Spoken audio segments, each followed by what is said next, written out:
Bismillahirrahmanirrahim. Assalamualaikum warahmatullahi ta'ala wabarakatuh. Selamat bertemu pada siri ini, siri yang ketiga. Kita masih membincangkan tentang mudahnya belajar bahasa Arab. Pada siri yang sebelum ini kita melihat apa itu yang terdapat dalam bahasa. Sekarang ni Ustaz ingin tambah lagi. Apabila kita sebut bahasa, kita kena tahu bahawa bahasa dan mana-mana bahasa di dunia, dia mestilah terdiri daripada bunyi yang selalu kita sebut huruf. Yang kedua, dia mestilah terdiri daripada perkataan. Yang ketiga, dia mestilah terdapat di sana adalah struktur ayat. Dan yang akhir, yang keempat, bahasa itu terdiri daripada makna. Kita tidak boleh namakan bahasa kalau dia tak bermakna. Mesti ada bunyi dia, macam mana disebut. Kalau nak dilihat dalam tulisannya, macam mana tulisannya. Yang kedua, dia terdiri daripada perkataan yang kita panggil dalam bahasa Arabnya itu ilmu sarf. Macam mana perkataan itu dibentuk. Setelah perkataan-perkataan tersebut digabung, menjadilah ayat ataupun struktur ayat yang kita panggil dalam bahasa Arabnya ialah an-nahwu. Jadi kesemuanya mesti ada makna. Jadi apabila kita nak bincang tentang mudah ataupun sukar sesuatu bahasa, kita mesti melihat kepada semua aspek. Apa yang terkandung dalam bahasa, dan juga kita juga mesti tahu macam mana pembelajaran manusia tentang bahasa. Jadi setiap orang apabila dia ingin belajar bahasa, dia mestilah melalui kemahiran-kemahiran berikut. Sebagaimana yang selalu kita tahu, dia mesti melalui kemahiran mendengar. Manusia tidak boleh bercakap tanpa dia melalui proses ini. Kemahiran mendengar ini adalah penting. Kanak-kanak memerlukan berapa tahun untuk melalui proses ini, barulah dia akan mampu bercakap. Apabila dia pergi ke sekolah, dia mulai membaca, iaitu kemahiran mendengar, bercakap dan membaca. Kemudian yang akhir sekali, kemahiran menulis. Jadi apabila kita bincang tentang pembelajaran bahasa ini, unsur bahasa, apa yang terkandung di dalam bahasa, definisi bahasa dan cara belajar adalah amat penting sekali untuk kita sedar. Barulah kita dapat menentukan bahasa itu payah atau salah. Kalau tidak, dia tidak menjadi satu penafsiran ataupun tanggapan yang tepat pada pandangan Ustaz lah. Apa yang sebenarnya untuk kita menentukan bahasa itu susah ataupun mudah ketika kita belajar? Bagi Ustaz di sana, kita melihat ada 3 faktor, 3 perkara untuk kita menentukan pembelajaran bahasa itu menjadi mudah ataupun payah. Faktor pertama ataupun perkara pertama, cara kita belajar ataupun cara guru mengajar. Yang adakah dia menepati kehendak ataupun keinginan awal yang kita tetapkan untuk kita belajar. Bila kita belajar bahasa Arab, kita sudah tentu mempunyai cita-cita ataupun mempunyai keinginan untuk kita capai. Dan sekiranya pendekatan tidak betul, maka bahasa Arab yang kita belajar sudah tentu kita akan merasa susah. Tetapi kalau kita mempunyai tujuan khusus dan dengan menggunakan pendekatan yang betul, pembelajaran kita akan menjadi lebih mudah.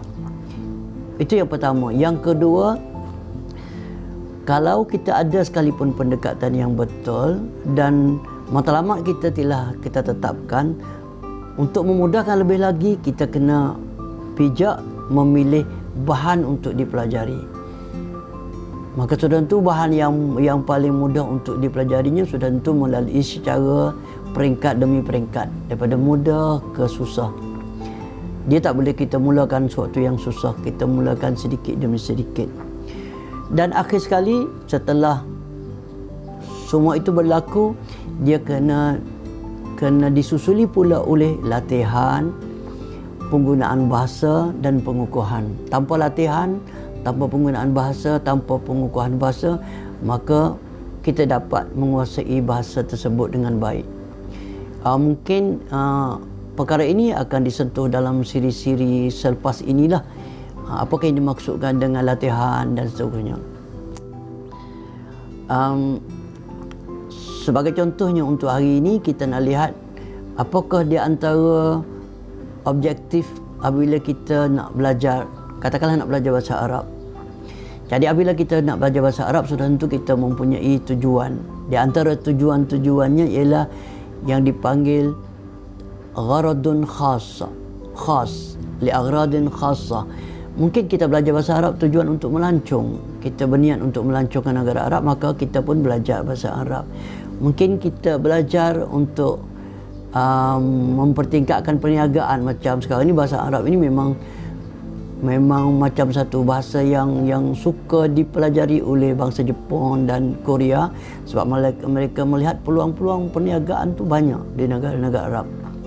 Bagi orang Melayu mungkin itu tidak banyak. Mungkin mereka berniat untuk pergi buat umrah, buat haji. Pada anggapan mereka, tertentu apabila sampai di sana mereka akan menggunakan bahasa Arab. Ataupun dengan kata lain, pelajaran itu mungkin bertujuan untuk berkomunikasi, bertujuan untuk buat perhubungan. Itu di antara tujuan yang pertama perlu kita jelas dan perlu kita sedar.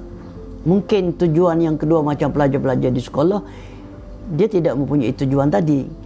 Mereka tujuannya untuk belajar, untuk lulus peperiksaan, untuk mendapat sijil. Begitu juga pelajar di universiti pun macam tu. Ataupun ada pihak-pihak tertentu, orang tertentu, tujuan untuk buat mengkaji sesuatu isu, maka mereka mempelajari bahasa Arab hanya untuk tujuan tersebut. Ataupun tujuannya untuk mendalami bahasa Arab. Macam pelajar-pelajar kita di pondok-pondok, mereka mendalami bahasa Arab, tetapi mereka tidak boleh bercakap dengan bahasa Arab dengan baik. Kalau kita minta mereka menulis pun mereka tak boleh, sebab objektif mereka yang mereka letakkan untuk mendalami bahasa Arab. Macam mana kita nak baca, macam mana boleh nak faham. Maka untuk kita menentukan bahasa Arab ini susah atau mudah, sudah tentu kita mestilah merujuk kepada objektif matlamat yang kita nak belajar. Setelah itu kita mestilah melalui proses pembelajaran dengan betul, dengan memilih bahan yang betul, dengan memilih bahan yang tepat. Kemudian kena ada pengukuhan, ada latihan. Barulah bahasa Arab ini dan mana-mana bahasa pun sebenarnya adalah menjadi lebih mudah.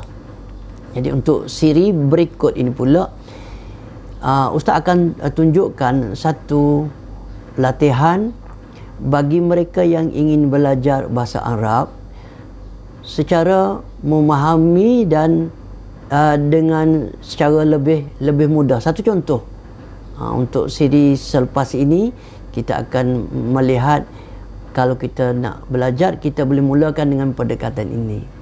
Sehingga kita jumpa lagi dalam siri seterusnya. Assalamualaikum warahmatullahi taala wabarakatuh.